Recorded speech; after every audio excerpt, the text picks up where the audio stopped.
Welcome, age of vintage society. If there is anything spirited Agnes Moorehead had hoped she would be remembered with when she started a fruitful career as a Hollywood entertainer, it's not as the witch. But so it seems, because in movies you are paid to be what you're not. If you are unlucky, your true identity is shrouded in it. There's much more to talk about this dogged entertainment icon, her life and her career, from being dragged about her sexuality to a work hazard that even led to her tragic death. Did Agnes Moorehead sleep with women secretly? Make sure to watch the video until the end and leave your thoughts in the comments. If you are new here, join our wonderful community by subscribing to the Age of Vintage channel. In a typical movie set, every actor comes with a personal charisma different from what is written on a script.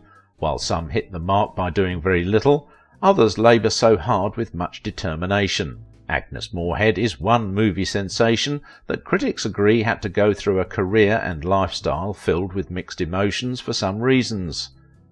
Before Bewitched stole the show and became what fans could only talk about when they think of this erudite academic scholar of an actress, Moorehead stood firm amidst an acting career that saw her portraying the opposite side of feminine glamour. She did realise the need to learn and master the act in all situations as a way of not just achieving an end, but a prerequisite for self-improvement, which she epitomises.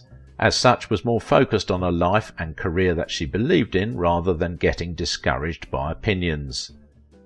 Interestingly, Moorehead was said to have reluctantly signed on to appear as Witch Endora, Samantha Stevens' mother, and the mother-in-law to Darren in that Bewitched film. She was sincere about it being outside her choice role, but when you are out for fame and exploitation, almost everything is possible. This was the force that pulled her into it.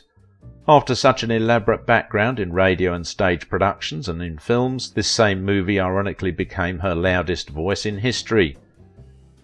Those who followed her closely did say that Moorehead is one woman that could do almost anything in films, even the ones that did not seem much fun to her. The reason she gave her best to the production, not caring about her appearance or that initial dislike. Hence was described as being able to bring a dimension and flavour to a one-note joke, because she's so good at what she does. In the thinking of Charles Tranberg, who wrote about Moorehead acting as Endora, noted that it did improve her career, although she still would have been a respected character actress. But with a popular series like Bewitched, she was able to achieve something she always wanted, genuine stardom, adding that becoming so famous with that series provided her with a consistent and fairly lucrative income that she was able to supplement with other projects for about 8 years. Moorehead also acknowledged that she never wanted to be identified as the witch, because she had had other productions, both in theatre and in films, which she felt people should have applauded too. A lot of people would think otherwise here, because fans decide the film that creates the best impact on them. She might have nitpicked the rigours of performing throughout the series. It is understandable, but she eventually loved it. That is the most important thing to note. Moorehead was very active from 1933 up to 1974, married twice but divorced both husbands, and has thereafter been referred to by writers as Miss Moorehead, before her unfortunate demise, which was widely believed to have emanated from her being part of the movie The Conqueror. Moorehead was in the eyes of some media outlets for the wrong reason, as the news filtered about her alleged lesbianism practices. Despite marrying at different times, Moorehead was rumoured to have kept several lady intimacy friends. Those in the know believe she discreetly shielded it from the public to protect her career, as the confusing question about her sexuality inclining towards same-sex orientation occupied the gossip circle at the time. Interestingly, you might be surprised to hear that this great talent was still glued to her Christian faith and strongly adhering to the efficacy of prayer and related practices. She was said to have maintained that it's healthier to work for the glory of God than for self. My life has been ruled by my beliefs, and in matters of belief I am a fundamentalist, Moorehead was quoted to have said. Agnes Robertson Moorehead was born on 6th of December 1900, although she had reportedly projected 1906 to appear younger for an acting role. Born in Clinton, Massachusetts to Mary and John Henderson Moorehead, her father was a strong Presbyterian devotee and a minister in the church. Moorehead was a mix of English, Irish, Scottish and Welsh ancestry. Her earliest public performance was when she was 3 years old, according to her, as she was made to recite the Lord's Prayer in her father's church. Her desire to be a performer was said to have become intense when her family relocated to St. Louis, Missouri. She began acting from her father's dining table, imitating her clergy father and his parishioners in an innocent caricature of the process, alongside her mother's imaginative questions of, "Who are you today, Agnes?" that analysts believed to have spurred her creativity. As she came of age, Moorehead identified with St. Louis Municipal Opera Company Chorus, referred to as the Muni. At the time, she always became highly interested and deeply involved in religion, and continued even as she ventured into Hollywood films. Actor Dick Sargent is one of those who hinted at Moorehead coming on set with a Bible clutched in one hand and the script in the other. Moorehead obtained a bachelor's degree in biology from Muskingum College in New Concord, Ohio, 1923, where she was actively involved in college stage dramas. She earned an honorary doctorate in literature from the same institution in 1947, and was said to have functioned as a school board of trustees member for a year. Moorehead was such an industrious personality that gradually developed herself, academically and otherwise. Before focusing on her acting career, she once taught in a public school for 5 years, while also updating the academic qualification that later earned her a master's degree in English and public speaking at the then University of Wisconsin, plus postgraduate at the American Academy of Dramatic Arts, from where she acquired more honors, including another honorary doctoral degree from Bradley University in Peoria, Illinois. Her profile is already sounding more like an intelligential, right? That's who she is, although her passion for the entertainment industry remained paramount. Within this period, she was off and on in her acting career, no thanks to the Great Depression. While she took part in some stage performances, she remained jobless most of the time. Did she go up to 4 days without food? That was how severe it was at the time. The jinx did end as she got a hook in radio production and became highly productive. It also improved her talent for further exploit. When Moorehead made an initial attempt in film acting, on actress Helen Hayes' advice, it was discouraging as she was termed not the right type, which made her focus more on her radio productions. She joined Orson Welles' Mercury Players as a radio performer alongside Joseph Cotton in what later became a breakthrough. She performed in his Mercury Theatre on the air radio versions and became a regular opposite Welles in the series known as The Shadow as Margot Lane, and won fans to herself. And so when Welles in 1939 took the Mercury Theatre to Hollywood for RKO Pictures, Moorehead was among the Welles performers that merged with the crew. It was at this point that she made her film debut in Citizen Kane, which was viewed by film analysts as one of the finest films ever produced. Then she appeared in another of Welles's films, The Magnificent Ambersons, in 1942, which gave her a New York Film Critics Award, plus an Academy Award nomination.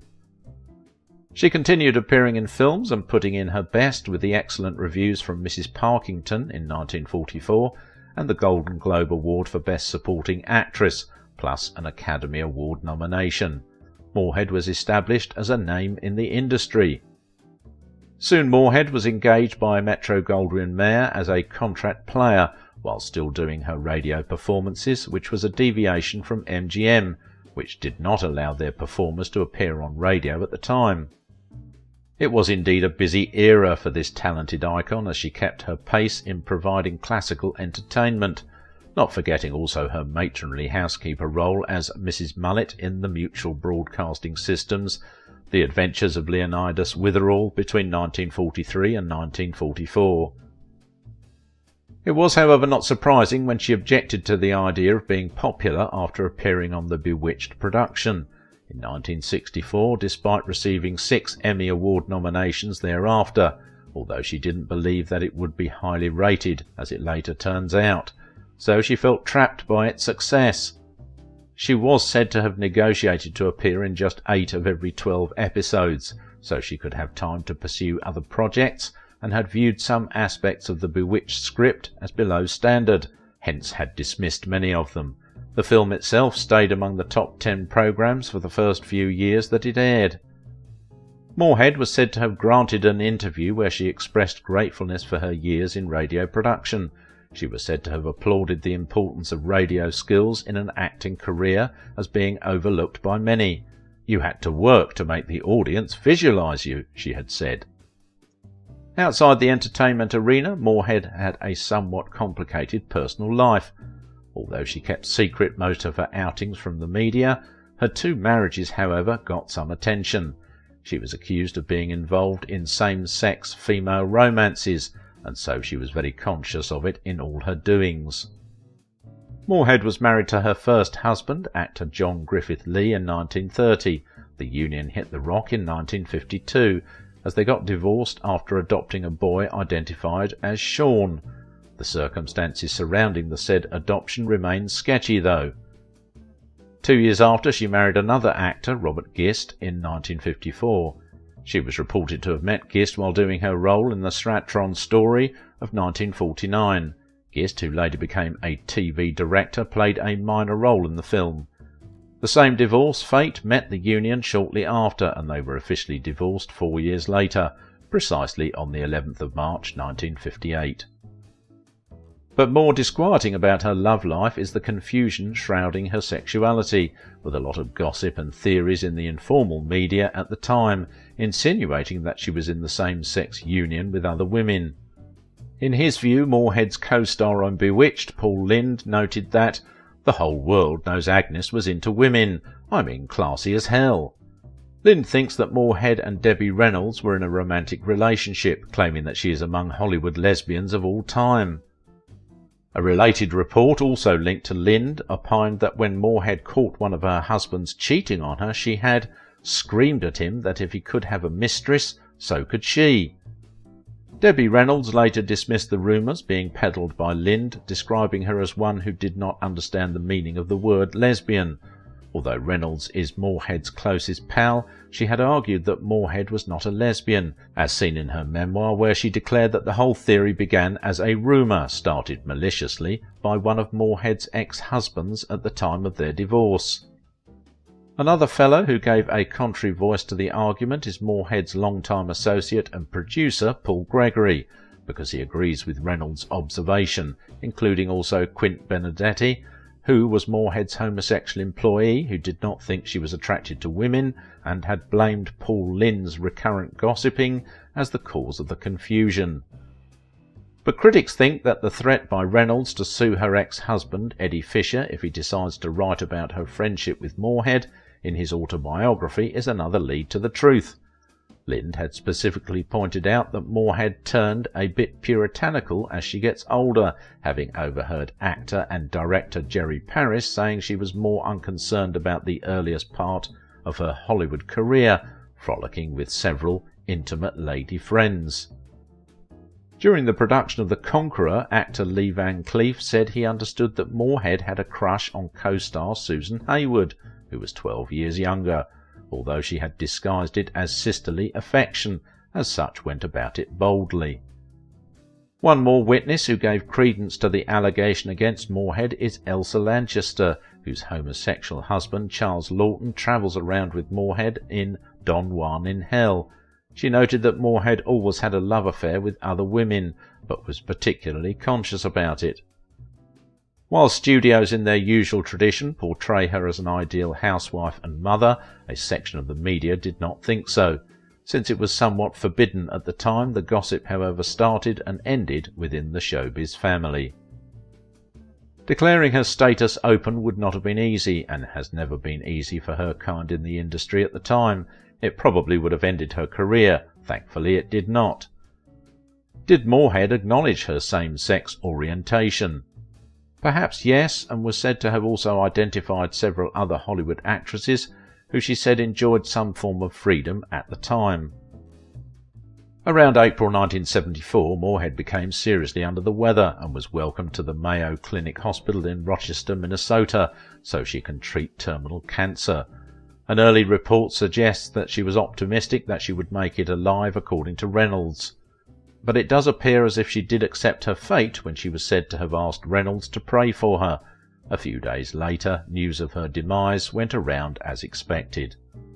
But more painful is the thought that her illness may have emanated from exposure to radiation from an undisclosed nuclear bomb testing site in southern Utah, said to be near the production venue of her 1956 film The Conqueror. Recall that in 1980 it was reported that 91 out of the 220 crew members of that movie production had suffered a similar type of cancer or had died of it. Other supposed victims included director Dick Powell and co-stars John Wayne, Pedro Armendariz and Susan Hayward. Hayward died in March 1975, 1 year after Moorehead's sad death. Agnes died on the 30th of April 1974 at the age of 73, leaving behind her aged mother Mary, who later died in 1990 when she turned 106 years old. If you liked this video, don't forget to give it a thumbs up, subscribe if you're new here, and if you want to support my work, please visit my Patreon page. The sexual orientation of Hollywood celebrities always kept gossip columnists busy. They raise many questions and you end up wondering what is the truth then. Did Gary Cooper also have an intimate with men?